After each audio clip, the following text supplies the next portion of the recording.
সুপ্রিয় দর্শক, আমি এই মুহূর্তে অবস্থান করছি সিঙ্গাপুরের লরেন 14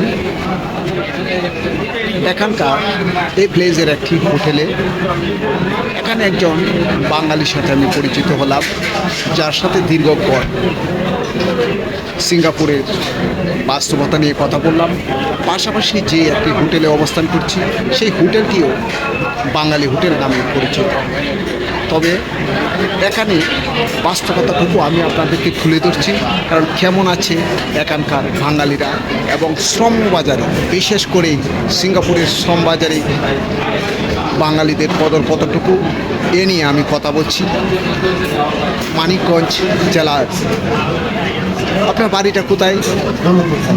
দৌলতপুর থানার। আপনার পুরো নামটা কি? মোহাম্মদ কুরবান আলীর সাথে কি কাজে আছেন সিঙ্গাপুরে? কত বছর যাবত আছে এখানে? আমি আছি সিঙ্গাপুর 2002 থেকে। বর্তমানে আমি ল্যান্ড সার্ভিয়ার হিসেবে ল্যান্ড সার্ভিয়ার হিসেবে আছেন।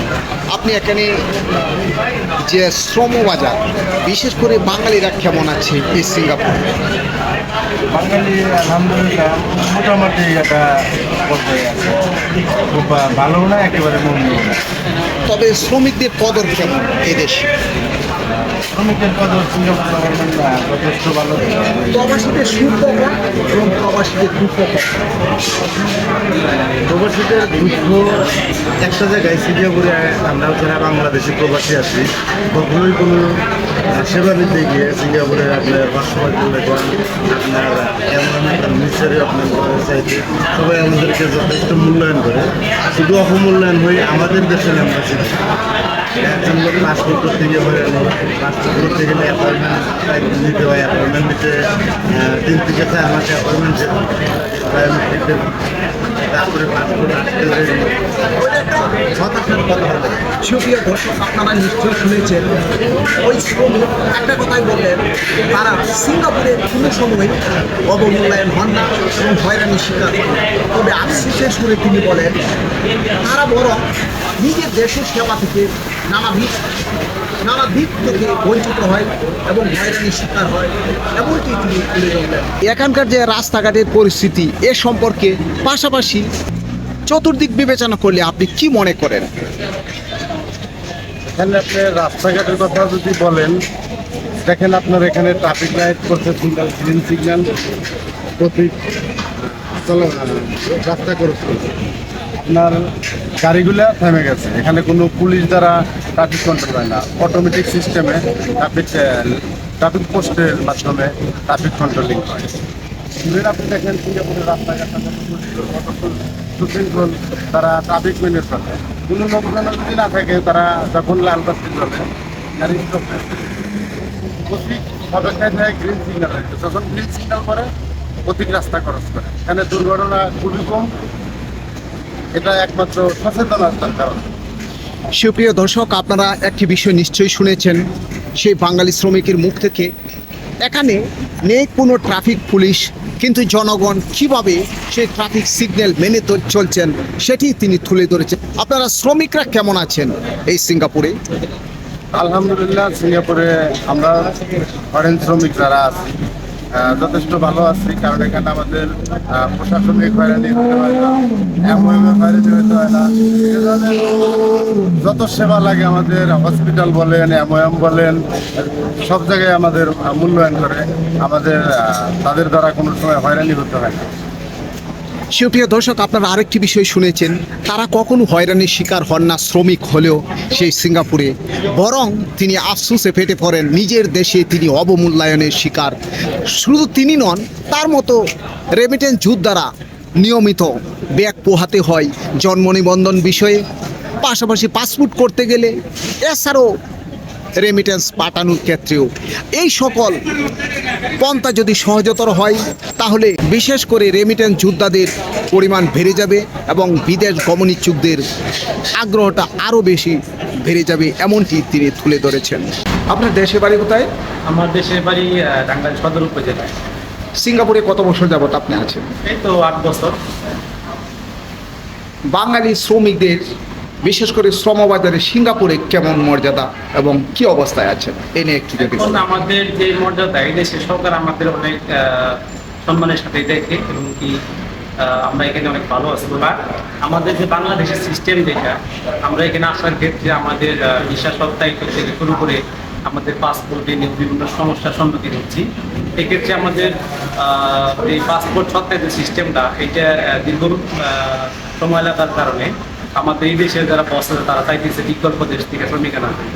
আমি বাংলাদেশ সরকারের কাছে কিন্তু অনুরোধ করবো যে আমাদের এই ভিসা প্রসেসিংটাকে এই সত্যায়িত সিস্টেমটাকে বাতিল করে দেওয়া এবং এটাকে সহজ করে নিয়ে আসা, এবং আমাদের প্রবাসী বাইরা যেন এখানে সহজে আসতে পারে এবং কি কোনো রকম ভোগান্তি শিকার না হয়। জি, আমার নাম বিপদ।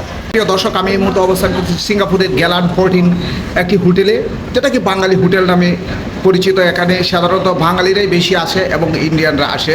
আমার দেশের বাড়ি কোথায়? মুন্সিগঞ্জ ভাই। আপনি কত বছর ধরে এই সিঙ্গাপুরে আছেন? সিঙ্গাপুরে আমি 14 বছর। 2 বছর ধরে আছেন। সিঙ্গাপুরে আপনাদের সমস্যাটা কোথায় এবং এই সুবিধাটা কোনটা মনে করেন আপনি? আমাদের সমস্যা সিঙ্গাপুরে সবচেয়ে বেশি ফাস্টফুড বেশি। এখন আমাদের ভাই ফাস্টফুডের ম্যাচ শেষ হয়ে গেছে, 1 মাসের জায়গা করে আজকে 2 মাস হয়ে গেছে ফাস্টফুড পাইতেছে না। রিনিউ করার জন্য সমস্যা হইতেছে।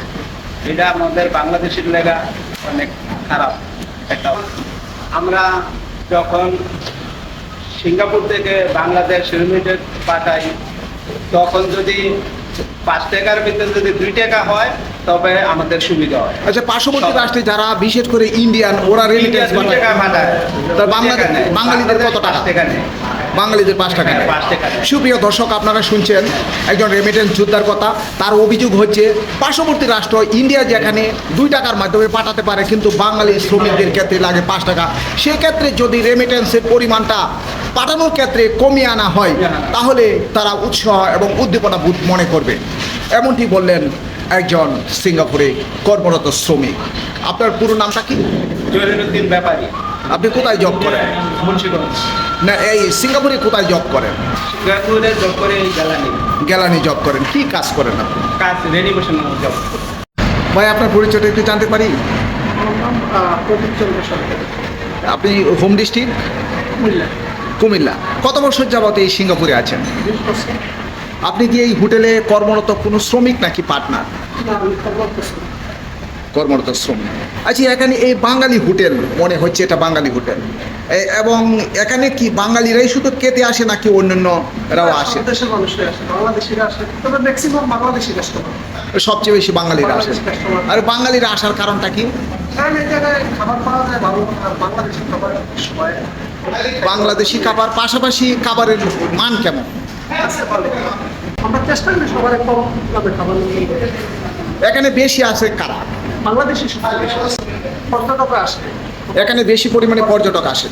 সুপ্রিয় দর্শক, আমি এই মুহূর্তে অবস্থান করছি জেলানের 302 গ্যালিলিয়ন রোডে। এখানে একজন B&S ফুড কর্নারে কথা বলছি একজন কর্মরত শ্রমিকের সাথে। তিনি একথাই বলেছেন, এটা বাঙালি হোটেল নামে পরিচিত এবং এই হোটেলে বিশেষ করে বাঙালিরাই বেশি আসেন, এবং যখন শুনে যে কোনো বাঙালি হোটেল আশেপাশে আছে তখন চিপ রেটে খাওয়ার জন্য, পাশাপাশি স্বাচ্ছন্দ্য বোধ মনে করে যে বাঙালি খাবারই এখানে পরিবেশন করা হয়, সেক্ষেত্রে তারা উৎসাহ এবং উদ্দীপনা বোধ মনে করেন বাঙালি হোটেলে খাওয়ার জন্য। এমনটি একজন কর্মরত শ্রমিক প্রকাশ করলেন। কত বছর যাবত আপনি এখানে আছেন? দীর্ঘ প্রায় 20 বছর যাবত তিনি এই হোটেলে কর্মরত আছেন। আপনার পরিচয়টা? ওবায়দুল্লাহ, আপনার দেশের বাড়ি? বাংলাদেশ। বাংলাদেশে কিশোরগঞ্জের নিকৃতরে। কত বছর যাবত আপনি সিঙ্গাপুরে আছেন? 5 বছর যাবত খাবার জন্য আসছে। বাংলা হোটেলে পছন্দ। ও, বাঙালিরা বিশেষ করে বাঙালি হোটেল পছন্দ, তাই খুঁজে নিচ্ছেন বাঙালি হোটেল কোথায় আছে। জি জি।